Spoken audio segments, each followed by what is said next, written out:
Bam! Hi, everybody. I'm Rayceen Pendarvis, and I'm here with Yaida Ford.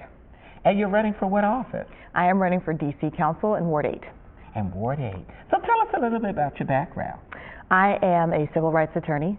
I've lived in Ward 8 for over 15 years, and I started my practice. Actually, I started out at working for a judge here in the district. Started doing homeless services, homeless ministry, if you will, just on my own as a law clerk for the judge. And then I went in, and my interaction with the homeless community in the district actually kind of tailored me to my next career move, which was for the Legal Aid Society of D.C.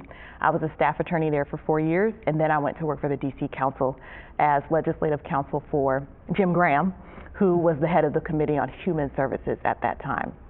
Wow, so you've had your hand in a whole lot of areas. I have. A whole lot of areas. So what made you decide now and running for office? Well, I'm currently, I have a civil rights practice. I left legal aid and Jim Graham and then started my own work because I really wanted to be inside of the courtroom. And doing trial work, I had several cases with Ward 8 residents, and I noticed some of the systemic issues that were really hitting us. And one of them, there are many, but in the education system, a lot of our students experience trauma, and that trauma is going unaddressed.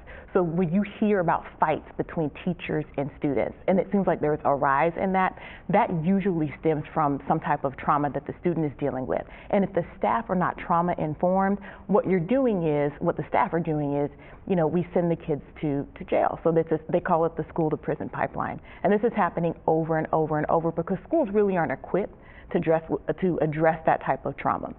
But unfortunately, now it's so deeply entrenched in our communities that schools are now looking for a way, how can we address this? So I think from a policy perspective, there is something that we can do.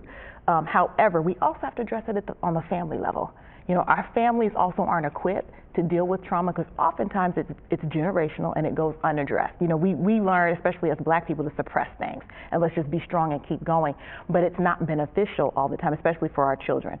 So one of the things I want to do as a policymaker is really focus on how we can create an environment for teachers and staff to become trauma informed so that we're dealing with it instead of disciplining kids and being overly punitive and taking them out of the educational environment where they're not learning anything.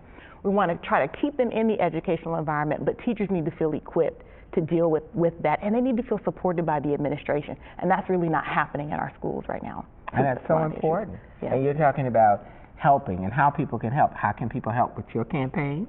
How can they donate, and how can they follow you? So my campaign website is yaidaford.com. Of course, we're taking donations. People can follow me on Facebook. I have a Friends for Yaida Ford at Ward 8 Facebook page, and then Yaida Ford for Ward 8. I know that all kind of blends together. That's all right. So you might as well, that's good. So you might say, I'm the queen of the shameless plug. So you might as well. Sometimes I tell people plug it, but spell it so people will know. Yes, yaidaford.com. It's YAIDA Ford, like the car.com, and you can learn all about me and my platforms and how to get involved. And how about that? And most of all, thank you for joining us, and thank you for watching.